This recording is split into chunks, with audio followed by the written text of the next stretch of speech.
My ex took me to court demanding child support for a baby that wasn't mine. But the DNA test exposed her lies in front of the judge and her whole plan collapsed. I'm 32, and I've always been careful about who I date.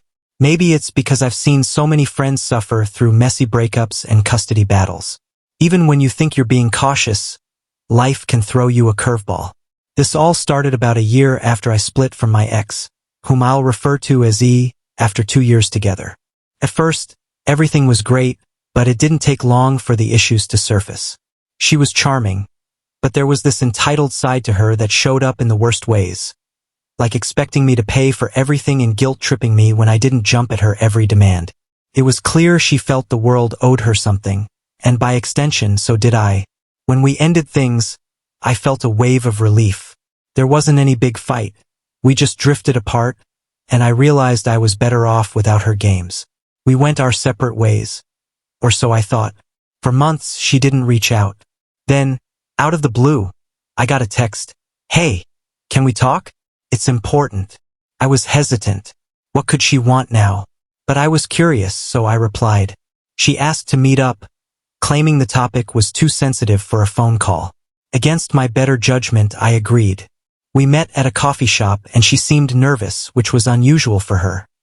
She usually thrived on being in control. After some small talk, she finally got to the point. So, I'm pregnant, she said, avoiding my gaze. I blinked, unsure how to respond. Congrats. She bit her lip and added, It's yours. My heart stopped. Excuse me? I asked, stunned. It's yours, she insisted, sounding more confident this time. I know we broke up, but it happened right before we ended things. I didn't realize it until later. I just stared at her, trying to process this. You're telling me you're pregnant with my child, and you waited this long to tell me? She shrugged like it was no big deal. I hesitated but finally asked, Have you seen a doctor? Do you have a due date? I kept my tone calm. She provided a date, and that's when the alarms started ringing in my head. The timing didn't add up. Based on what she was saying, she would have gotten pregnant after we broke up. Not before. Are you sure about this? I asked carefully. Because the timeline doesn't make sense. She bristled. Are you calling me a liar? I replied, I'm not saying that. I just need to be 100% sure. A paternity test would clear things up. That's when her true colors began to show. Her expression darkened at the mention of proof. You're seriously questioning me? She snapped. Do you think I'd lie about something like this? I didn't flinch. I'm not accusing you of lying. I just need certainty. Her reaction caught me off guard. Instead of agreeing, she exploded. Wow, I come to you for help, and this is how you treat me? Like I'm some gold digger trying to trap you? You've always been paranoid, but this is a new low. The way she twisted the story grated on my nerves, but I kept my cool. If you're so certain it's mine, proving it shouldn't be an issue, I said. It's standard in these situations. He stormed out of the coffee shop, muttering about how heartless and selfish I was. I thought that would be the end of it, but I was mistaken. About a week later, I got served with legal papers. He had filed for child support before the baby was even born. I was stunned. She didn't even request a paternity test first. Instead, she jumped straight to legal action and pulled me into a fight I hadn't signed up for. The next day, I called a lawyer. After I walked her through everything that happened, she was as skeptical as I was.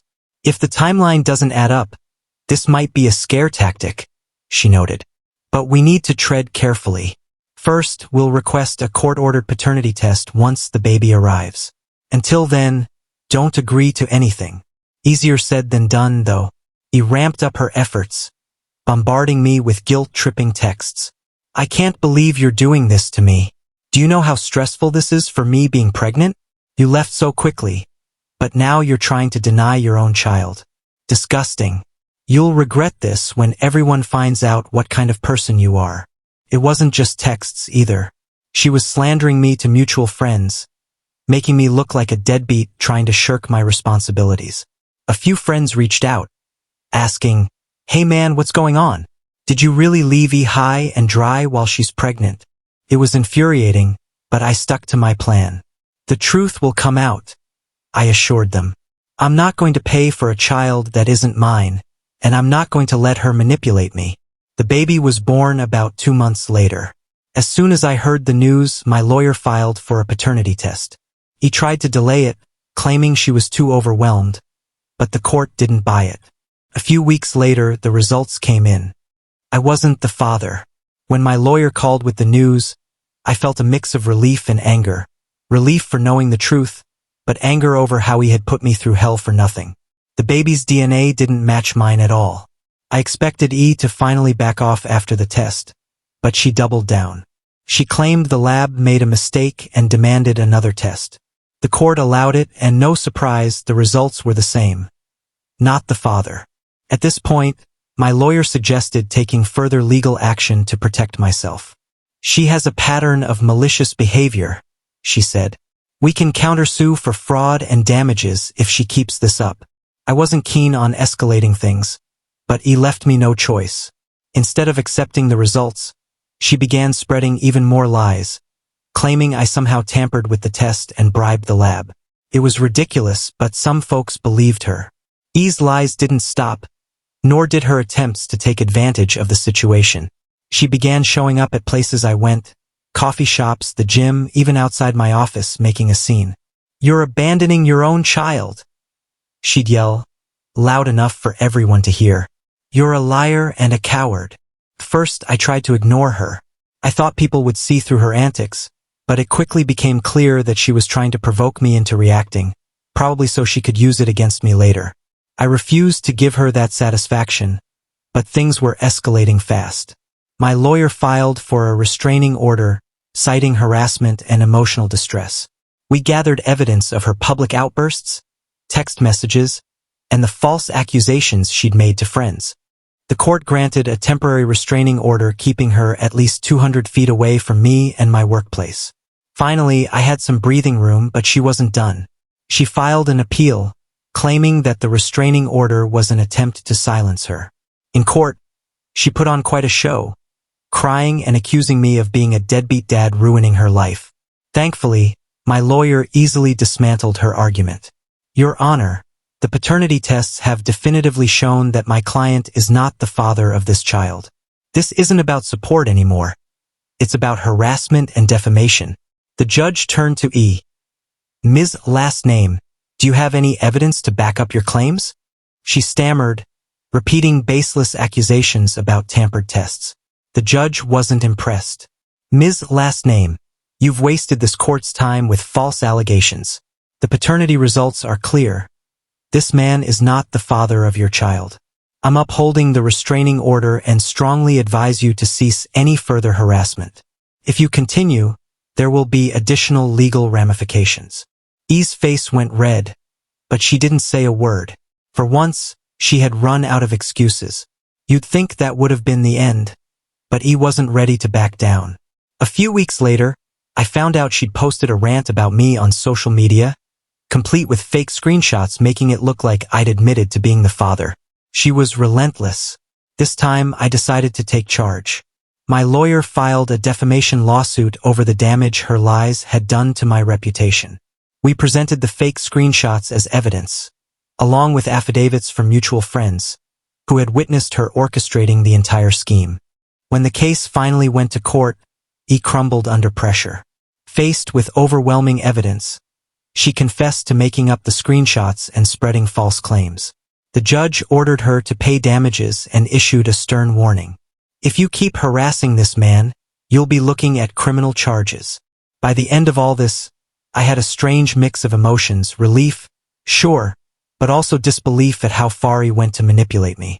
Her entitlement and belief that she could lie, cheat, and harass her way into my life was staggering. Still, I felt a sense of closure. Her scheme had unraveled, and the truth finally came out. After everything settled down, I took some time to reflect on what had happened. The whole ordeal was emotionally, mentally, and financially draining, but it taught me hard lessons about trust and boundaries. E's behavior wasn't just a one-time thing. It was part of a pattern I had overlooked during our relationship. Her entitlement, need for control, and refusal to take responsibility were all red flags I had ignored before. But now I refused to let those signs slip by. The defamation lawsuit marked the final chapter of this nightmare. The court awarded me damages, and while the amount wasn't life-changing, it sent a clear message.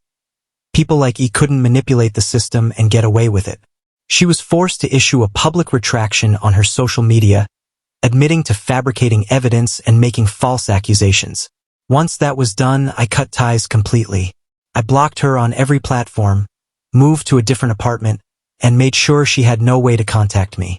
The restraining order stayed in place, giving me peace of mind that she wouldn't show up unannounced.